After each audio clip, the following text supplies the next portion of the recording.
Já começando mais um Talk da Saúde Cast. Quem tá falando aqui é Rafa Brandão. Fala pessoal, Edma Alves aqui. Sejam todos bem-vindos e bem-vindas a mais um episódio do Talk da Saúde, Rafa. É isso, Edma. Mais uma vez a gente vai falar sobre saúde de forma integrada, né? E bem tranquilo, acessível, mas antes, por favor, compartilhe esse episódio com o máximo de pessoas possível e siga a gente nas plataformas para assim as plataformas entenderem que você está gostando desse conteúdo e espalharem para mais pessoas. Assim você ajuda a gente.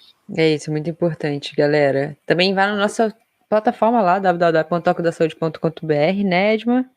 Para poder olhar o nosso blog, olhar as novidades, olhar recomendações de curso, de lançamentos, mas não podemos falar ainda. E enquanto isso também, se você gostar de alguma parte específica desse episódio, vai lá no nosso YouTube, a gente tem uma playlist chamada Direto ao Ponto, vai ter o corte lá, a parte que você gostou, assim fica mais fácil você compartilhar com alguém também. É isso aí. Mas, Edma, vamos direto ao nosso assunto.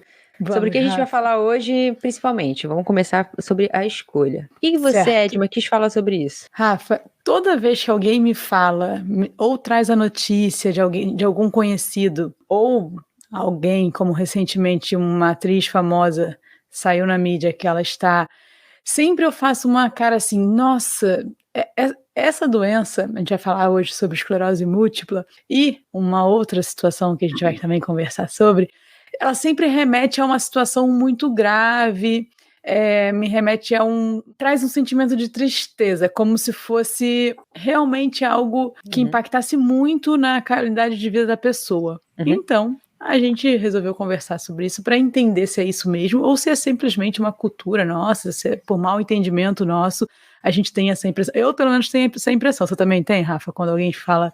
Tenho, total.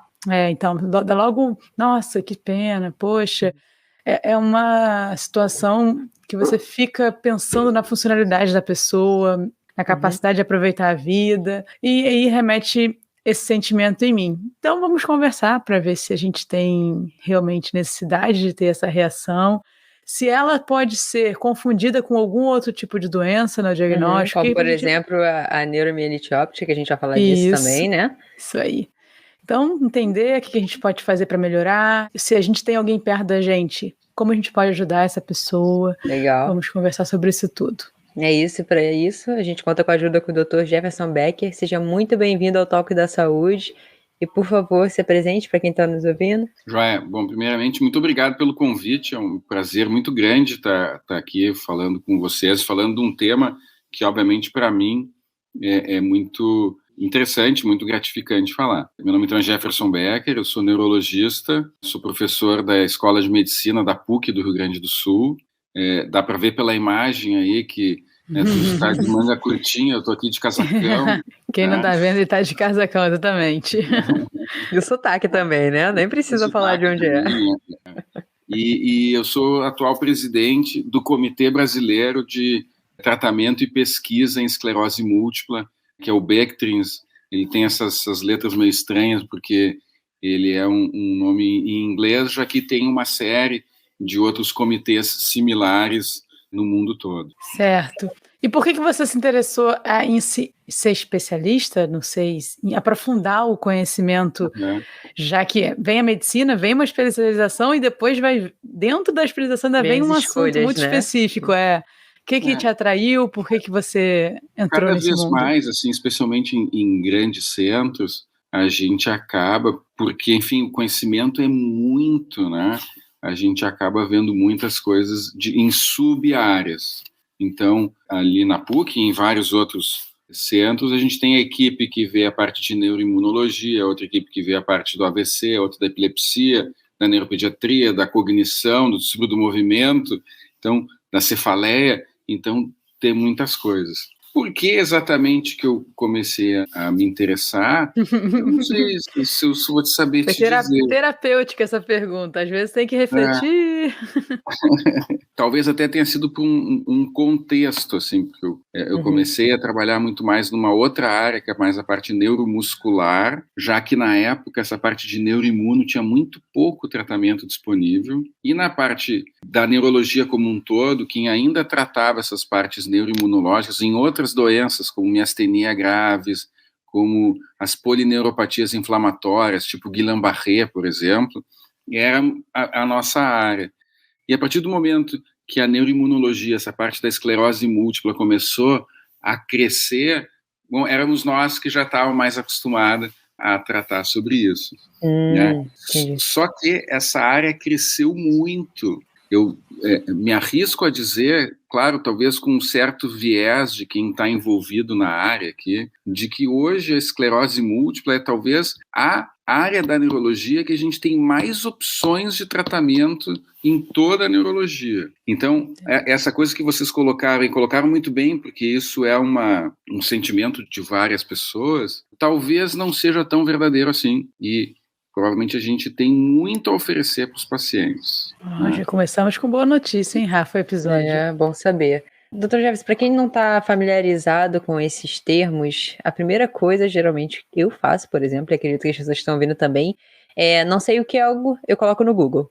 E se a gente colocar esclerose múltipla, por exemplo, no Google, a primeira coisa que aparece é que é uma doença autoimune. O que é uma doença autoimune? Pode explicar um pouquinho pra gente? Doença autoimune são doenças que é como se o organismo atacasse a si mesmo. Porque, na verdade, a imunidade ela serve fundamentalmente para duas coisas. Para proteger de agressores externos, como uma bactéria, um vírus, ou sei lá o quê, e para também se regenerar. Então, vou lá, eu me cortei. Eu vou ter que fazer um processo inflamatório para fazer uma cicatriz e me curar. Então, o sistema imunológico serve para isso. Em algumas vezes, e isso está ficando cada vez mais frequente em todas as especialidades médicas, o organismo passa a reconhecer alguma parte dele como se fosse alguma coisa errada. E ele vai tentar arrumar aquilo ali, ou vai tentar matar aquilo ali. Só que, quando ele faz isso, ele acaba gerando algum dano. Entendi. Que é o que acontece no caso aqui. E a esclerose múltipla, por definição, ela existe alguma especialidade nisso? Então, ela é uma doença autoimune ou imunomediada, então é o sistema imunológico que está atacando, principalmente a camada, a bainha de mielina, que é aquela capinha que envolve o nervo, e o nervo propriamente dito, com uma peculiaridade a mais. Ela ataca o sistema nervoso central. Então, ela não ataca o sistema nervoso periférico. Então, ela vai ter sintomas que são característicos de problemas do sistema nervoso central. E que vão ser muito variáveis, porque vai depender do local onde for acometido.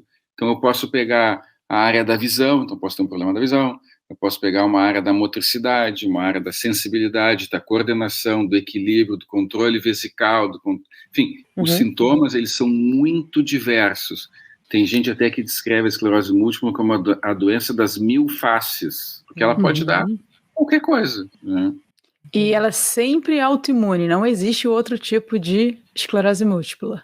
Boa pergunta, tá? A esclerose múltipla, ela tem 2 mecanismos principais. Um que é autoimune, mas ela tem um componente também que é degenerativo, que também está ligado a toda uma questão autoimune. Todos os pacientes têm isso, em graus diferentes. Então, eu posso ter pacientes que têm muito mais inflamação e muito pouquinha degeneração, eu posso ter o contrário, tá? E eu posso ter pacientes que vão ter os dois, mas clinicamente eles vão expressar um só. Deixa eu tentar ser mais didático aqui.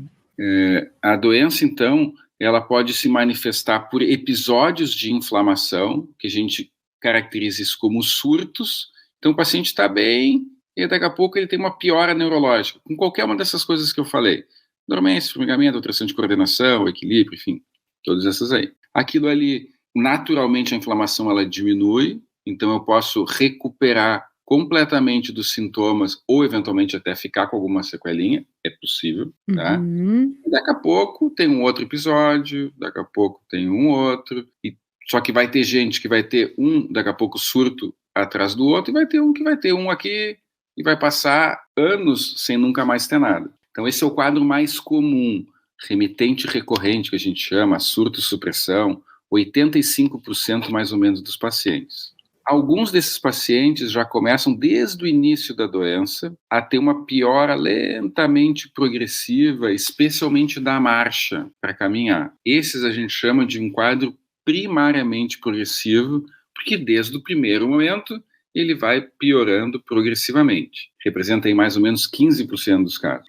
E mais ou menos metade dos pacientes, quando não fazem tratamento nenhum, que tem aquele quadro remitente recorrente, eles podem evoluir num segundo momento para um quadro progressivo. Aí a gente chama de secundariamente progressivo, porque é num segundo momento. Certo. Eu imagino que pelas situações que você falou de 1000 facetas, né, você até usou esse termo, que seja muito fácil do paciente, de quem está sentindo sintomas, colocar outras coisas na frente. Ah, eu acho que é isso, ah, eu acho que é aquilo. Assim, e não considerar essa hipótese e, de repente, demorar para procurar um neurologista e em outros médicos antes. Eu imagino que isso deve acontecer pelo que você falou de poder acontecer em várias partes do corpo, por exemplo, né? Sei lá, no olho, você vai pensar em outras coisas, talvez você não pense nisso. E aí eu queria saber se isso acontece mesmo e se... o que eu tenho que ficar atento, assim, tipo, como você falou, esse surto, é dor pelo corpo? É tipo... o que eu sinto geralmente? Ótimo. Excelente pergunta, porque isso aí acontece e muito, tá? Deixa eu só fazer antes uma introduçãozinha do que significa esse nome, porque ele é um nome ruim, é verdade, ele é um nome feio. Múltipla, tá? Né? Já pensei em...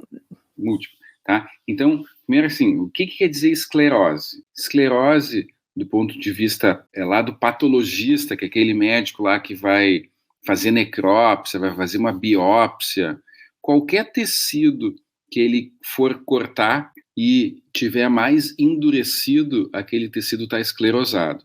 Não sei se alguma de vocês aqui tem alguma cirurgia, já fez alguma cirurgia. Eu não, também. Vocês não. Mas já tocaram na cicatriz de alguma pessoa.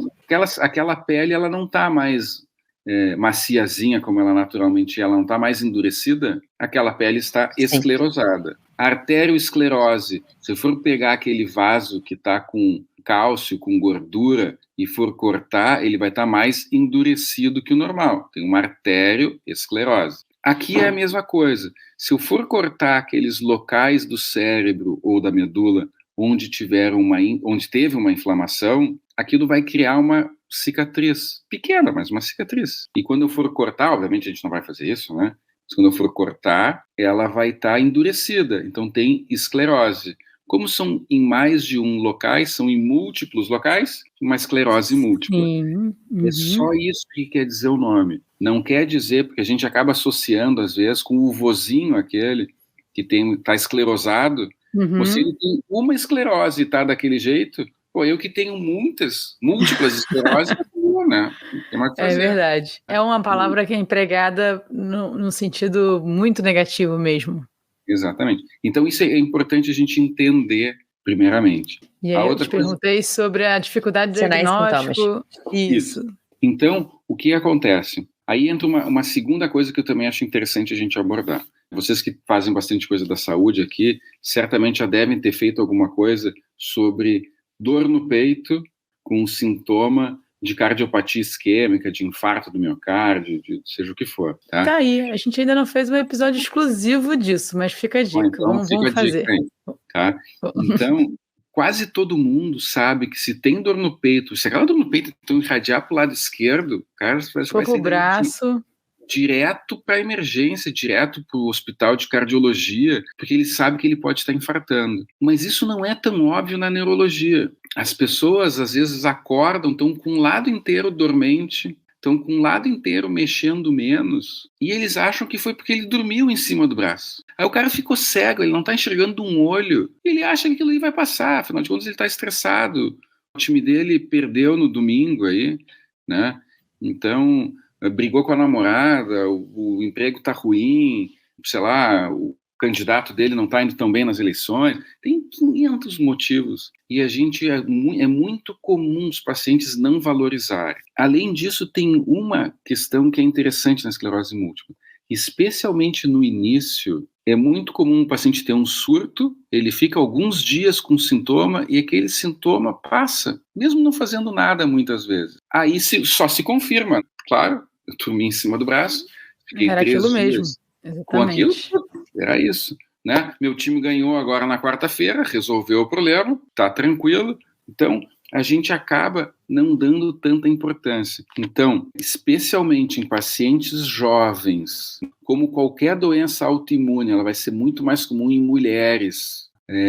Se eu tiver algum sintoma desses que eu coloquei, o olho ficou com uma visão borrada de um olho, especialmente se dói quando a gente mexe o olho, ou fiquei com um braço inteiro, um lado inteiro do corpo, as 2 pernas, os 4 membros mais fraco ou dormente, formigando, alteração de coordenação, de equilíbrio, qualquer uma dessas coisas que dure mais de 24 horas, dure mais de um dia, eu tenho obrigação de ir num neurologista. Né? Boa. Bom, você falou que é mais comum em mulheres, mas é como eu te falei, quando a gente fica sabendo, é muito impactante, talvez pelo impacto que ela cause, você acha que ela é muito frequente. Ela é frequente? Você falou que é mais em jovens. Isso é uma coisa que eu não sabia. Geralmente a gente pensa em doenças do sistema nervoso em pessoas mais velhas.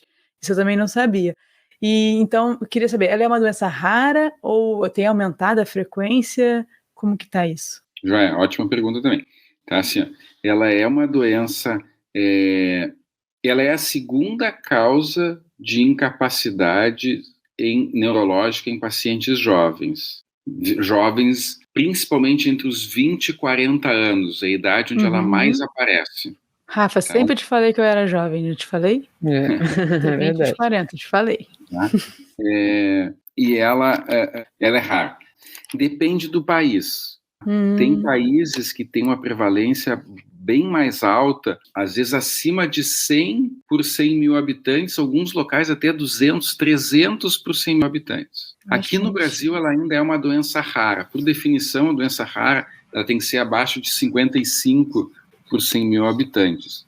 Aqui no Brasil ela tem mais ou menos em média aí, uns 16 por 100 mil habitantes. Mas varia de acordo com a região.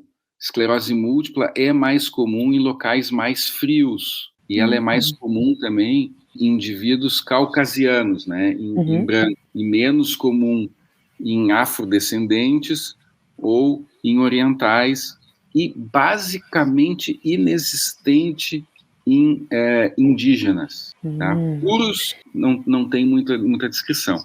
Então, a gente vai ver um gradiente importante aqui no Brasil. A gente fez estudos ali pelo Comitê Brasileiro, tem outros estudos que não são do comitê, que mostram uma prevalência bem baixa ali no norte, menos de 5 por 100 mil em Rondônia, que a gente fez um estudo que ainda não foi publicado, e quase 30 por 100 mil aqui no Rio Grande do Sul. Caramba! Pegando pacientes já diagnosticados. Então é bem provável que esse número ainda seja subestimado, esse número deva ser maior. No Uruguai, tem um estudo que mostra aí por volta de 44, 45 por 100 mil habitantes. Não tem por que nós aqui no Rio Grande ser muito diferente disso. Então, e outra coisa é que está aumentando, nitidamente está aumentando. A minha próxima pergunta tem a ver com isso, Dr. Jefferson. Eu sei que, na verdade eu não sei, aproveitando essa pergunta, esse questionamento que teve agora o 23º Congresso, né, brasileiro, sobre isso, com todos esses achados, a gente já tem bastante dados, a gente já sabe qual a prevalência de sexo, de caucasianos, de ambientes mais frios. Com todos esses dados, vocês conseguem ter alguma conclusão de qual é o caminho que essa doença faz? Por exemplo, a gente sabe hoje em dia que a gente chama doenças do estilo de vida, né? Câncer é uma delas, que o estilo de vida, ele pode, assim, eu ia falar uma palavra que não tem nada a ver. Acelerar o processo. Mas é isso, é melhor. Ele acelera talvez o processo dessa doença. Falando da esclerose, existe algum caminho que a ciência já mostra que ela faz? Por exemplo, o estilo de vida é algo que pode acelerar genética, é algo que pode acelerar o surgimento, pode aparecer? Como é que tá isso? Joia. Então, assim, ó, primeiro, a gente não sabe exatamente a causa da esclerose múltipla. O que se sabe hoje em dia? Que a gente tem duas coisas ocorrendo simultaneamente. Eu tenho uma predisposição genética, não é uma herança genética, mas é uma predisposição para ter alguma alteração, e eu tenho algum gatilho ambiental que dispara a doença. Quais são esses gatilhos ambientais que a gente já sabe que são importantes? 1, baixa vitamina D. 2, exposição a cigarro, seja tabagismo ativo ou mesmo passivo. 3, obesidade, também é uma coisa importante. Talvez uma dieta rica em sódio, né, em sal, em excesso, talvez seja importante também. E algumas infecções, especialmente pelo Epstein-Barr, que pode ser sintomática ou assintomática. Saiu um artigo recente agora, que foi meio motivo de bastante discussão, porque especialmente na Europa, nos Estados Unidos, que foi feito esse estudo, eles encontraram que para essencialmente todos os pacientes que tinham esclerose múltipla tiveram infecção pelo Epstein-Barr. Então é bem provável que eu não precise de um gatilho só, preciso de mais de um gatilho, e aparentemente, pelo menos nos Estados Unidos, eu preciso ter essa infecção pelo Epstein-Barr. A gente só tem que ter um cuidado, porque em alguns países, especialmente Estados Unidos e Europa, às vezes 90% da população é infectada por esse vírus. E tem países, como no Oriente Médio, por exemplo, que é 40%. Então, ainda não está 100% certo, mas é uma pista importante. Esse é o vírus do Justin Bieber? Não, aquele é da família, né? Ele é da família do herpes também, tá? Mas é outro, do Justin Bieber é do herpes. Tá? Bom, é bom que a gente fica... Desculpa, pode continuar. Então, na verdade, a gente não sabe o que eu tenho que fazer. Mas evitar essas coisas aí são importantes. Então, especialmente porque esses efeitos eles são tão maiores quanto mais precoce isso acontecer. Então, se eu tiver baixa de vitamina D, obesidade, alguma infecção dessas que for na infância ou na adolescência, o risco aumenta ainda mais. Então, é importante aí, porque a gente está vendo o nível de obesidade aumentar absurdamente nas crianças. Cada vez as crianças também ficam mais na frente do computador, então não saem na rua, não pegam sol, a vitamina D vai estar lá no dedão do pé. Tá? Então, são outras coisas importantes para a gente cuidar, especialmente em quem já tem história de doenças autoimunes e especialmente história familiar de esclerose múltipla. Entendi. Sim, uma coisa que eu fiquei curiosa, e aí eu fiz uma linha de raciocínio aqui, eu queria compartilhar se faz sentido. Como você mesmo falou, no Brasil ela é uma doença rara, mesmo que em outros locais já esteja com maior prevalência. E por que a gente teve um aumento, como você mesmo falou, de investimento de tratamentos para essa doença, se ela é rara? Geralmente a gente tem um aumento do olhar, né, do investimento, do dinheiro indo para onde tem mais pessoas com a doença. Óbvio, a gente tem toda uma questão de mercado envolvida.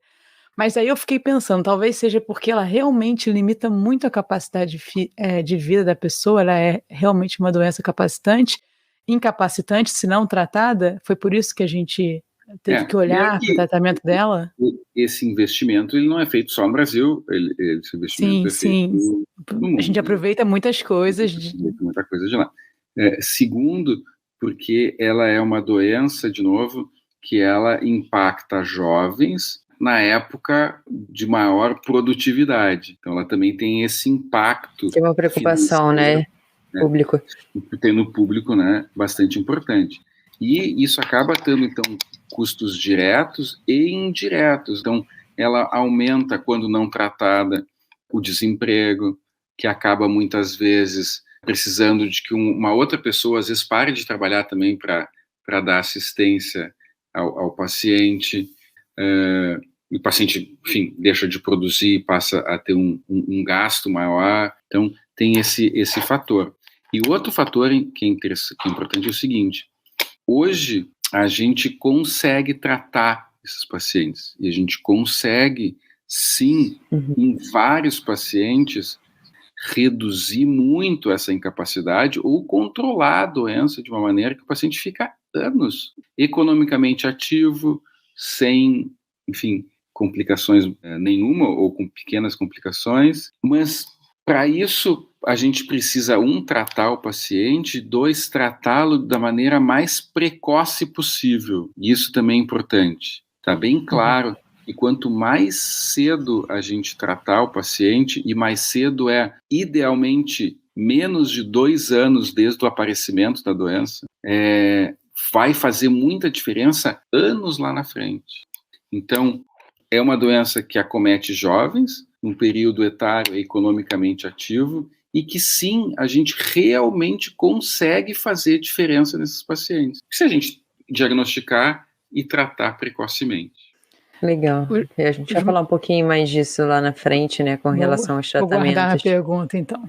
Porque eu queria entrar num assunto aqui, lendo sobre esse assunto, eu esbarrei com uma informação de que até 2004 a neuromielite óptica era considerada, na verdade, uma variante da esclerose múltipla, né?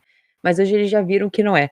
Então vamos entrar um pouquinho nesse assunto, porque ela como a gente disse lá no começo, ela é confundida demais, né? O diagnóstico é de forma errada. Explica pra gente, por favor, doutor Jeff, o que é a neuromielite óptica e por que ela é tão confundida? Como é que ela está hoje na ciência? Qual o posicionamento, digamos assim, dela hoje? Joia. A neuromielite óptica é uma doença que dá sintomas muito parecidos em algumas situações. Ela também ocorre em surtos, embora ela não tenha progressão, mas ela ocorre em surtos, e a imensa maioria a gente já viu que ocorre em surtos, a esclerose múltipla, e ela acomete principalmente 2 locais que são muito comuns de dar sintoma na esclerose múltipla.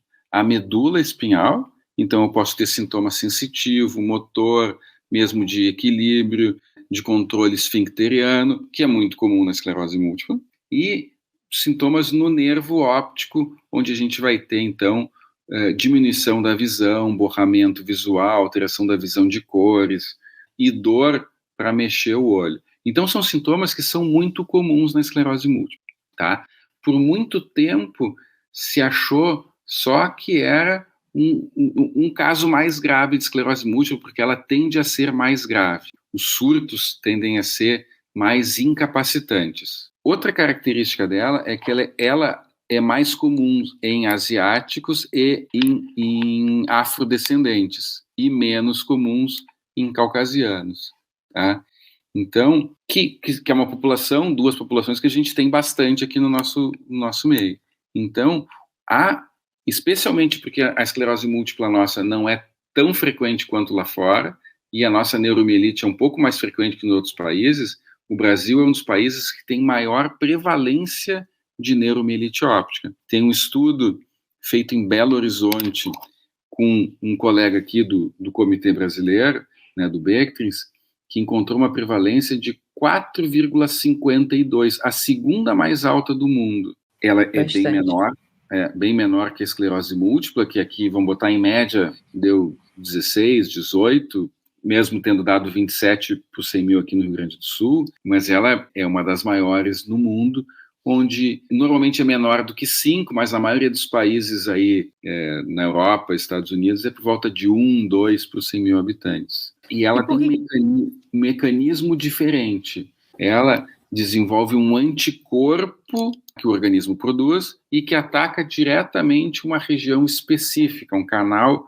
específico lá de água, né, que é muito comum no sistema nervoso. Então ela tem um mecanismo um pouquinho diferente, tem uma clínica muito parecida, mas hoje, felizmente, a gente já sabe que tem um mecanismo totalmente diferente, onde a gente se reconhece que são 2 doenças absolutamente distintas. Eu imagino que isso seja importante, o diagnóstico, porque você conduz tratamentos diferentes, é isso? Exatamente. Isso também é super importante ficar claro, porque como, na verdade, são mecanismos totalmente diferentes de desencadeamento da doença, os tratamentos eles também vão ser totalmente distintos. Só que no passado a gente não tinha nenhum tratamento aqui para neuromielite, só tinha um tratamento para esclerose múltipla. E, inclusive, se achava até que era a mesma doença. Mas o que a gente foi vendo? Que os tratamentos da esclerose múltipla eles podem piorar os pacientes com neuromielite. Então, eu não só não ajudo, como eu atrapalho. Não ajudo, como eu posso atrapalhar o tratamento. Então, é super importante eu definir bem direitinho o diagnóstico. E, felizmente, isso foi bastante discutido também no Congresso, tem tratamentos agora para neuromielite óptica. Agora eu entendi. Então, tem tratamento. E os pacientes respondem normalmente, especialmente com alguns tratamentos mais novos, muito bem mesmo, tá? Só que também tem que tratar, né? Entrando um pouco mais nessa parte de tratamento, você falou, quando eu comecei a estudar, não tinha muitos tratamentos e, de repente, apareceu muito. O que a gente avançou? É medicamento? Ou é diagnóstico mais rápido? Ou intervenções... multidisciplinar, eu acho que também... ou intervenções multidisciplinares. Onde que a gente avançou? Acho que a gente avançou em todas essas áreas. Todas isso. Tá? Todas elas. Então, a gente avançou, vamos começar pelo diagnóstico. Foram definidos melhores os critérios diagnósticos, tão mais acessíveis, porque para o diagnóstico da esclerose múltipla, e mesmo da neuromielite, eu vou precisar de uma ressonância magnética, não adianta fazer tomografia. Já peguei um caso aqui, uma vez aqui no Rio Grande do Sul, o paciente acompanhava em Canoas, que é aqui na Grande Porto Alegre, e tinha tido 9 surtos, com 9 tomografias normais. Então, ela bastava ter feito uma ressonância que poderia ter feito diagnóstico, mas ela fez 9 tomografias, que não vão mostrar alteração. Então, isso ficou mais claro e mais acessível. Além disso, houve alguns ajustes nos critérios, vem tendo ajustes nos critérios diagnósticos para que a gente consiga fazer o diagnóstico mais precoce possível, porque a gente já viu que quanto mais precoce, mais cedo eu começo a tratar, melhor vai ser a evolução do paciente. E também foi descoberto esses anticorpos para outras doenças, como a neuromielite óptica, e uma prima irmã aí da neuromielite óptica, que é a MOGAD, que é a doença associada ao anticorpo anti-MOG, que até uma das primeiras pessoas que descreveu é um colega nosso aqui brasileiro, é o Dr. Douglas Sato, que me honra, meu colega aqui na PUC, e ele descreveu isso quando ele estava lá no Japão. Ele passou 5 anos fazendo parte da formação dele lá. Então é uma outra doença muito parecida, que tem um outro anticorpo, que é o anticorpo anti-MOG, e tem um quadro muito parecido com a neuromielite óptica. E isso é através de exame laboratorial? Laboratorial. A gente dosa esses anticorpos no sangue. Falando um pouco mais de tratamentos, Dr. Jefferson, quais seriam as outras opções? Você falou que o tratamento ele pode ajudar muito, pode atrapalhar outro. Vamos entrar um pouquinho nessas diferenças. Quando você fala de tratamento, você está se referindo a medicações. Isso. Tá? O que mais pode ajudar? Então, o tratamento de qualquer uma dessas 3 doenças aí, ela envolve 3 eixos diferentes. Então, o primeiro eixo, eu tive esse episódio de inflamação do sistema nervoso, seja da medula, seja do nervo, seja em qualquer lugar, do nervo óptico. Eu tenho que usar uma medicação para reduzir essa inflamação. Mas não adianta eu tomar o Voltaren, aquele anti-inflamatóriozinho lá, que não vai funcionar. Eu tenho que tomar o anti-inflamatório de verdade. Então, normalmente a gente faz pulsoterapia com altas doses de corticoide. É uma medicação que a gente faz na veia, até nem precisa internar para fazer, mas tem um bom resultado. Mas não funciona em todo mundo. Então, em alguns pacientes, a gente tem que fazer uma terapia de resgate, que a gente chama. Tá, não funcionou isso aí, às vezes a gente até pode aumentar a dose do corticoide, mas às vezes não dá mais, eu preciso outra terapia. Tem 2 que a gente pode utilizar aí, ou imunoglobulina, IV, ou a que é melhor do que todas elas, que é a plasmaferese. É uma filtragem do sangue para eu tirar os componentes inflamatórios à força. Ela não deixa de ser, entre aspas, uma certa diálise.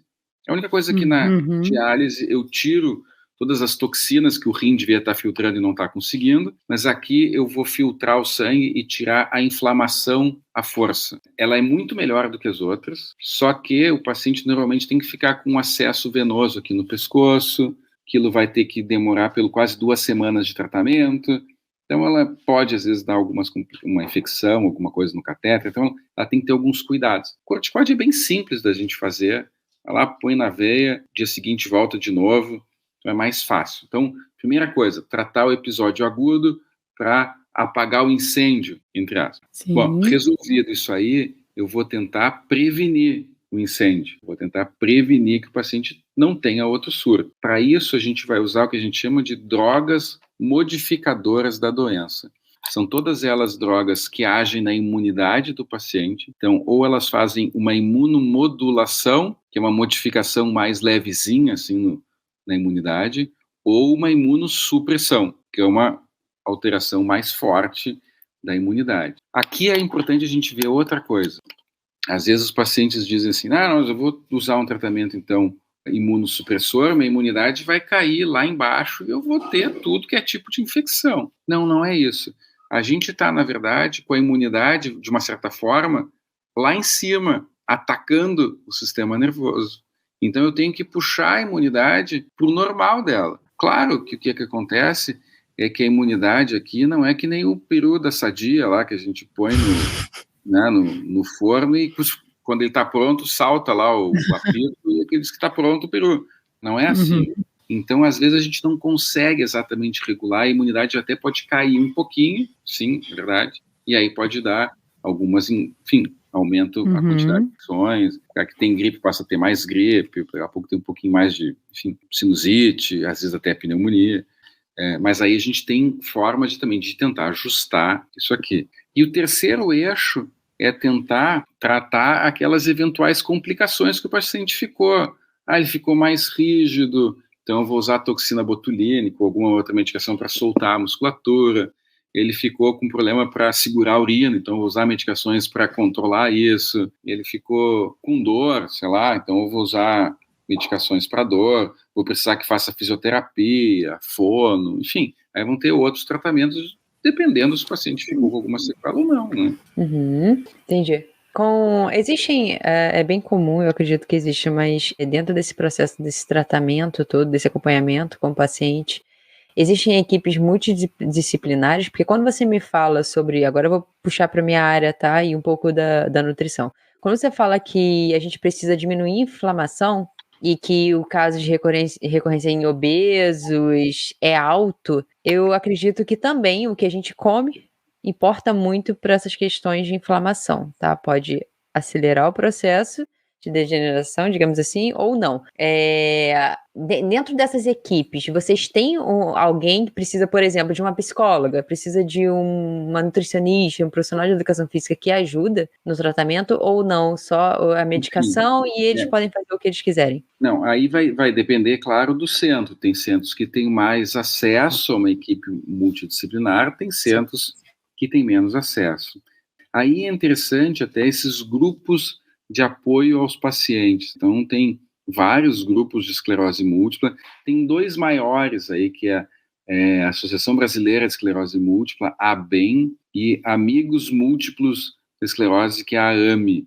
E eles auxiliam também a fazer essa rede aí de tratamento multidisciplinar. Em relação específica aí à nutrição que tu colocasse, acho que tem duas coisas que são interessantes. Uma, apesar da gente estudar, eu como neurologista, né, o sistema nervoso, aí vai lá o cardio, estuda o coração, o pneumo, o pulmão, o outro é o fígado, o outro é o rim, o outro não sei o quê. A verdade é que o corpo é um só.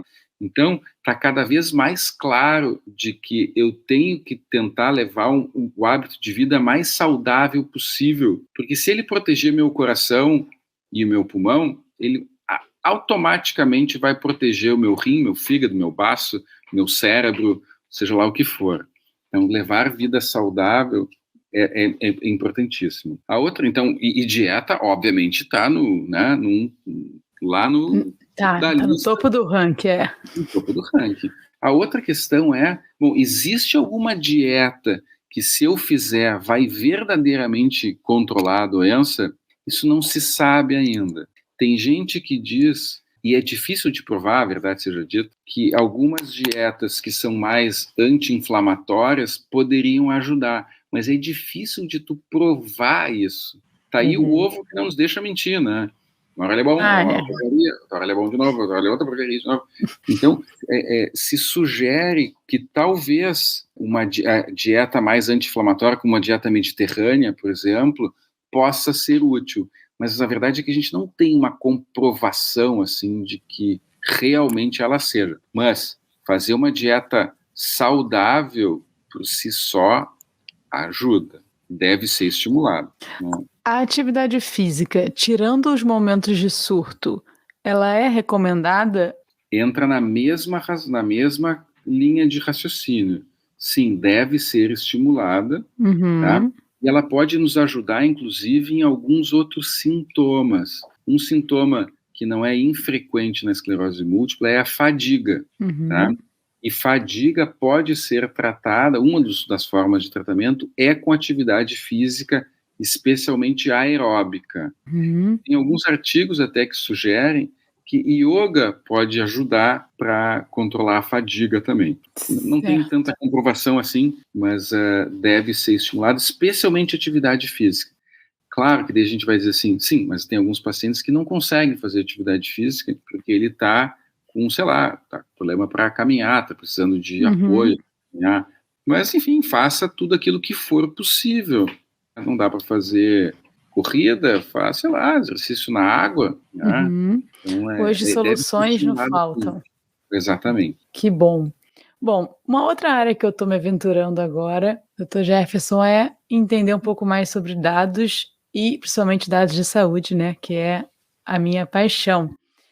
E eu vi no site lá do comitê que vocês têm esse interesse também, e eu queria entender qual a importância do autorrelato do paciente informar os dados, das pessoas avisarem, se cadastrarem ou participarem de pesquisas que forneçam esses dados para vocês. Eu queria que vocês falassem um pouco da importância desses dados. Só contextualizando, Edma, para quem ainda não está por dentro, o BC30, né, lançou uma plataforma eletrônica que ela coleta essas informações de forma colaborativa sobre esses pacientes. Então é sobre isso que a Edma está falando. Isso, desculpa, gente, eu fui direto ao ponto. Então, a gente montou, então, são duas pesquisas, bom, elas vão gerar várias pesquisas, mas são duas coisas principais. Uma é uma coisa que a gente chamou de Coorte Brasileira de Esclerose Múltipla. Então, é um estudo de segmento de uma série de pacientes.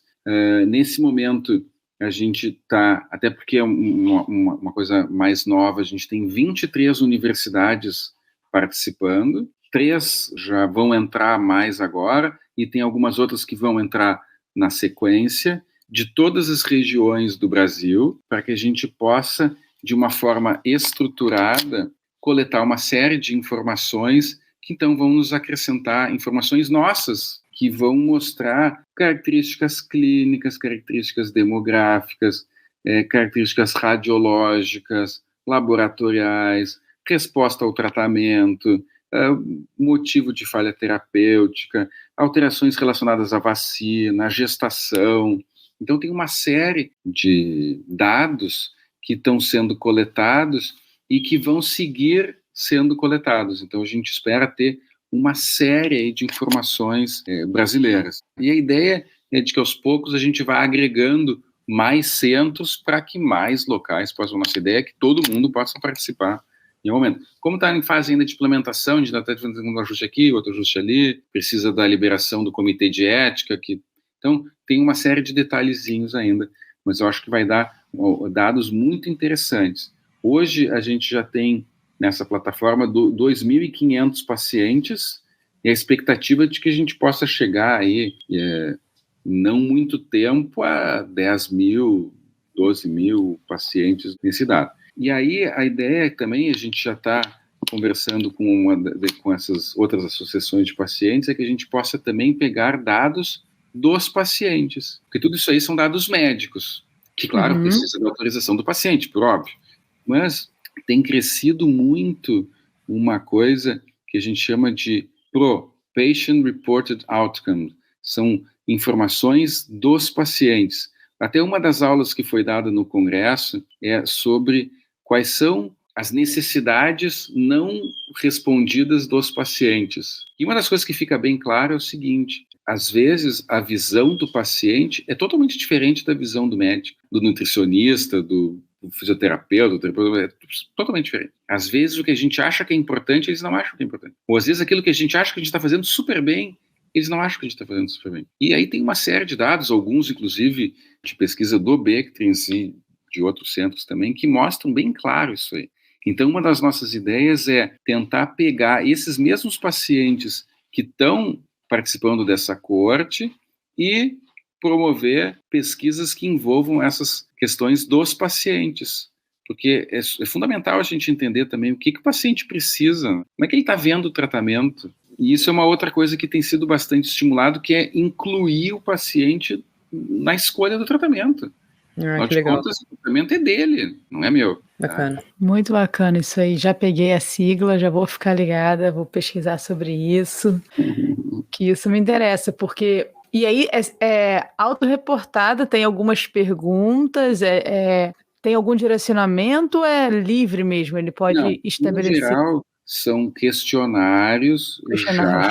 Já, né? As perguntas direcionadas. Direcionados, na maioria. Porque senão é muito difícil tu fazer uma pesquisa com perguntas muito amplas. Muito difícil. Sim. Por isso que eu só para confirmar. Coletar essas coisas subjetivas é bem difícil. Sim. Mas é bem difícil. Rafa, suas perguntas foram respondidas, Rafa? Com certeza, sem dúvida nenhuma. Muita coisa para estudar ainda, muita coisa para ficar ligado, né? As coisas estão mudando rapidamente. Mas eu saio otimista. Hoje, quando alguém me contar, se eu ficar sabendo que alguém está com essa situação, já vou ficar mais otimista do que eu ficava. Com certeza. Confesso que eu ficava bem...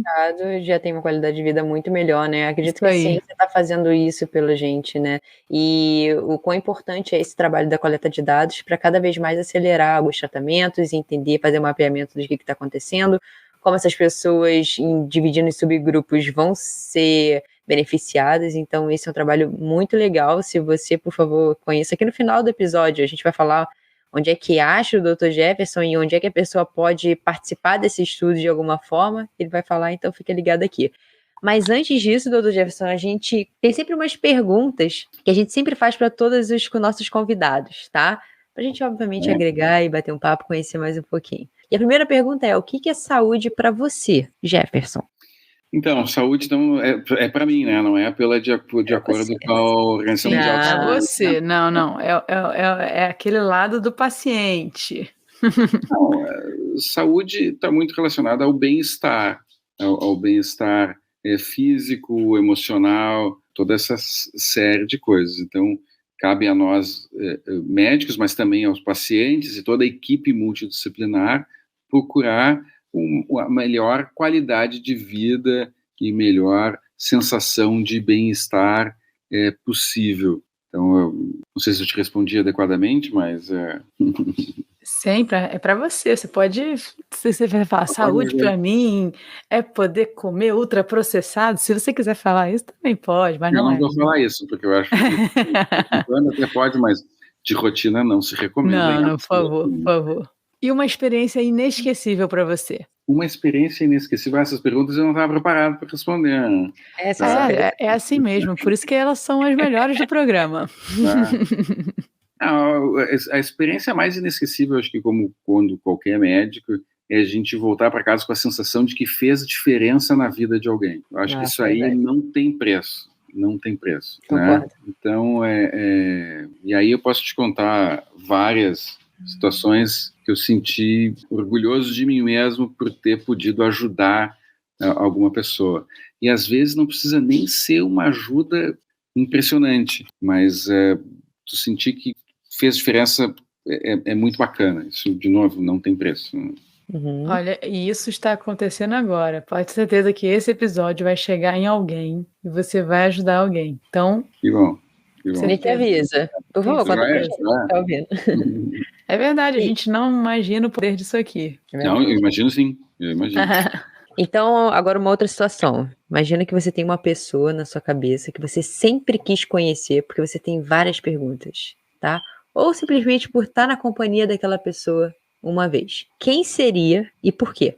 Quem seria e por quê? Ela tem que estar viva, evidentemente. Não, a gente traz de trabalha traz de volta para realizar o seu desejo. Isso. Então eu queria conhecer o cara que é tido como pai da neurologia, que é o Charcot, Jean-Martin Charcot, é um francês, que ele devia ser um mala sem alça, porque ele foi levado na época, ele foi jogado meio lá para longe de Paris, para uma parte meio periférica de Paris, que hoje é super importante, que é Salpêtrière, e ele foi um dos caras que mudou aquilo lá, porque ele começou a se dar conta, assim, então era aquilo, ele começou a tratar num pessoal que era meio um asilo, assim, e as pessoas ficavam ali ele começou, tinha muitos casos neurológicos na época, alguns psiquiátricos também, e ele começou a estudar muito essas doenças, e as pessoas faleciam, ele fazia necrópsia, e ele começou a fazer uma série de associações que hoje são básicas na neurologia.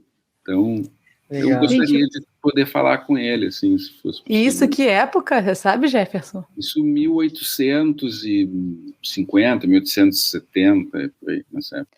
É impressionante como essas coisas de observação vêm da França. A gente tem também, na educação física, um caso também de um francês que observava o movimento, descreveu o movimento de um jeito completamente diferente, assim, um jeito bem francês, talvez, não sei. Como tem muita coisa de observação, que talvez para você não ser uma escola tão militar da época, eu não sei o que acontecia. Trago novidades em breve, vou estudar um pouco mais, mas é muito impressionante como tem esse olhar diferente, de observação sobre as coisas na França. Não vou lembrar de outro, mas tem uma terceira situação também que aconteceu. E se você pudesse ter uma ideia, quem foi colega dele, quem foi aluno dele foi o Freud. É isso que eu pensei também. Por isso que eu te perguntei a época. Que legal. Freud era neurologista inicialmente, depois que ele saiu aí, foi um dos pais da psiquiatria. Da psicanálise é o pai da psicanálise. Verdade. E se você pudesse ter uma habilidade, um superpoder, pode escolher qualquer coisa que você, a partir de amanhã, você vai ter. Você vai acordar e vai ter essa coisa. O que seria e por quê? Olha, atualmente eu gostaria de talvez poder jogar futebol muito bem, poder fazer meu time, o Inter, ser campeão de uma vez. Olha, não vou nem entrar nesse mérito. Por quê? Que semana! Mas por que, Edmar, que ele quer? O Inter não é campeão, não? Não tá bem, não? Não, tá bem, é que tá melhor esse ano, mas podia voltar a ganhar um título grande aí. Daí tu ia jogar em qual posição, Jefferson? Qualquer uma. Qualquer uma que habilidade, jogasse, né? Tá bom, mas hoje nós estamos precisando de centroavante, né? Então, centroavante. Boa, fazer uns gols aí no Beira-Rio. Ia ser estádio bacana. Bonito. É bonito. Eu já queria muito agradecer a sua participação aqui, ter esclarecido pra gente. Nossa última pergunta, onde é que a gente te encontra? Rede social, presencial, e as pessoas que tenham casos na família ou conheçam, como é que essas pessoas podem colaborar com o estudo de vocês? Então, primeiro assim, tem no site do Bectrins, www.bctrims, com MS de Multiple Sclerosis no final, .com.br, .org.br, tanto qualquer um deles vai dar lá, tá? Tem ali, então, uma série de centros de referência. A gente até está atualizando isso, mas já tem uma série de centros de referência ali descrito no país todo. Sim, tá? legal. Eu atendo na PUC do Rio Grande do Sul, então no Hospital de São Lucas. A gente tem, eu e outros colegas, a gente coordena, então, esse ambulatório. Tem mais de um ambulatório de doenças neuroimunológicas ali. Também tem tanto pelo SUS, que aí tem que ser encaminhado pela rede, mas por convênio também. Mas tem uma série, eu tenho certeza que tem vários centros de esclerose múltipla espalhados no Brasil todo. Então, se o paciente tiver alguma dificuldade, que não estiver achando, entre em contato com a gente ali pelo site, para que a gente possa ajudá-lo a direcionar aí qual seria o centro mais próximo da região dele, porque, de novo, faz muita diferença a gente fazer um diagnóstico precoce, fazer um tratamento adequado.